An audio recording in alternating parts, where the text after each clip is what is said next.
Okay, so this is a remake of the video I just posted. Why I Love the Amazing Spider-Man 2. I'm just going to get right into the point right now. Number one, Andrew Garfield. It goes beyond saying that this kid's passion for the role is unprecedented. It shows in his performance. He loves the character. I mean, I've posted videos before about why this kid needs to stay with Marvel and not be recasted. Because at this point, it's just ridiculous. We're going to keep recasting the kid every couple of years. People are going to get annoyed. And no one's going to want to see your friggin' movies. So my advice, keep Garfield and just remake the story. No origins, get right to the point. Have him be established with Mary Jane in the future. Married. Maybe have Mary Mayday Parker in there or something. Something, you know? Like, stop with the origin stuff. It's really getting annoying. Alright? God. Doesn't really matter what company owns him at this point because someone's going to keep rebooting it and Marvel wants a freaking teenage Spider-Man. It's like, what the hell?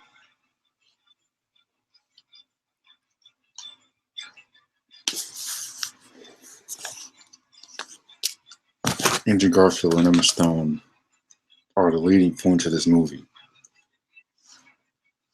Despite what you might think about the film, no one can really deny that their chemistry is absolutely sizzling. Sizzling.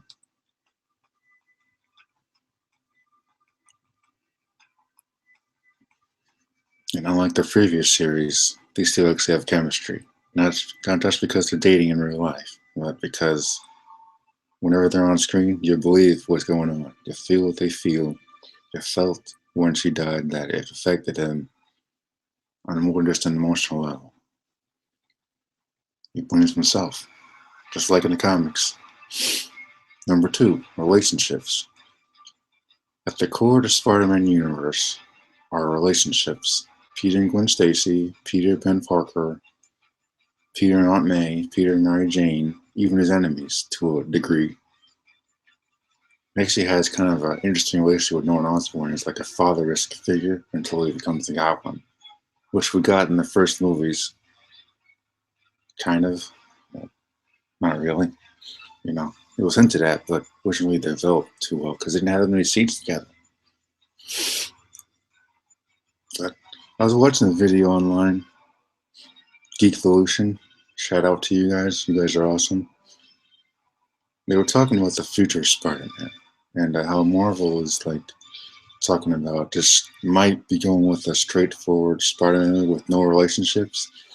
If you don't have any relationships in the Spider-Man movie, it won't work. It's just at the core of the Spider-Man universe are relationships. It's part of who he is. It's the most defining part of his character. So if you take that out, it won't work.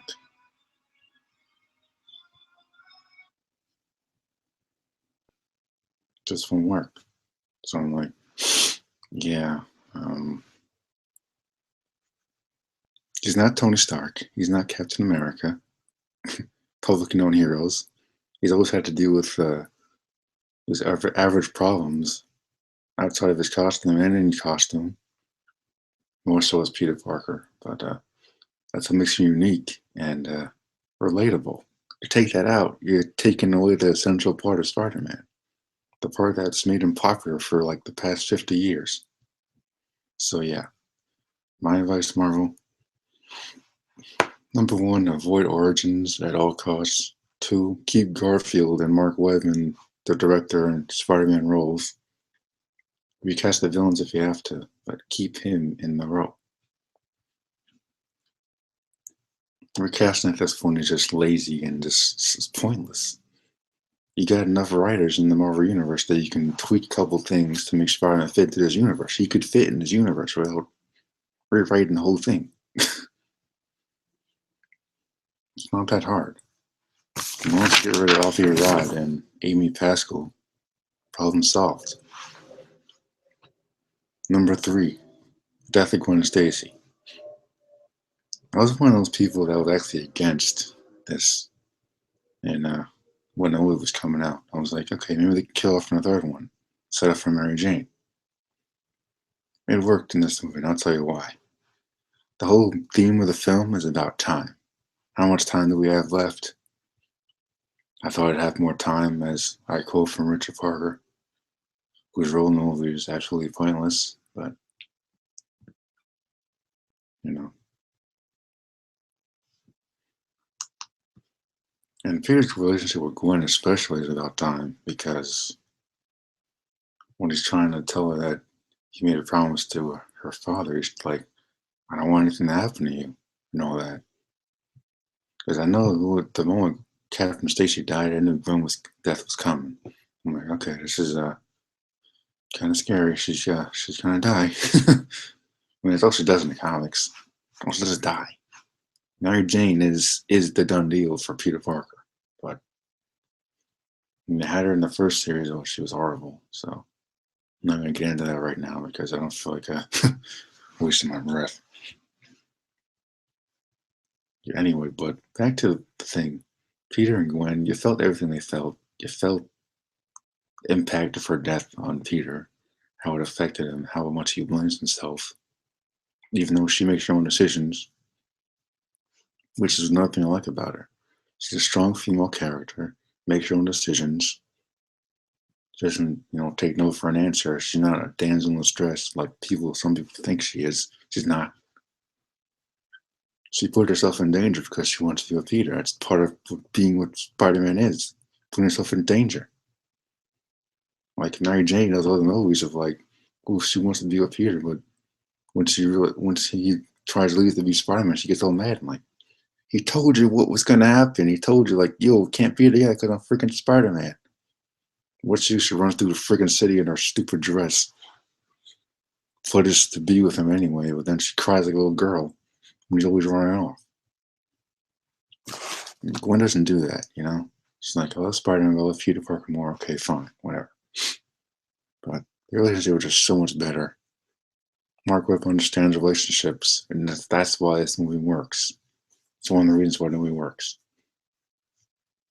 The only other thing I can think of as far as positives for this movie, the costume, Andrew Garfield, the witty jokes, the struggle of Peter Parker and Spider-Man.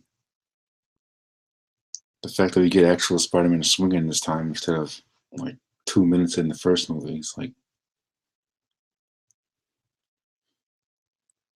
Electro. I got Electro. I wanted to see Electro on the big screen. I got Electro.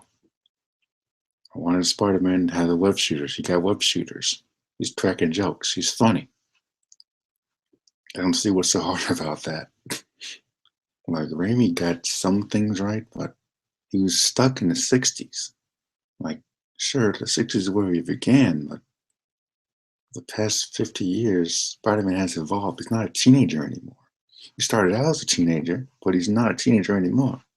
He grew up. His character has evolved over the past 50 years. That's why, ultimately, it's one of the reasons why Spider-Man they failed, because Sony wanted Venom. They wanted different characters in the movie, and Raimi didn't. That's where they clashed. And recently, his dumbass was like, "Oh, Spider-Man 3 was awful." Yeah, no kidding. Why do you think they wanted to reboot it? Skinny Venom, emo Peter, Mary Jane acting like a brat, Sandman killing Ben Parker. They can go on, but I don't feel like wasting the energy.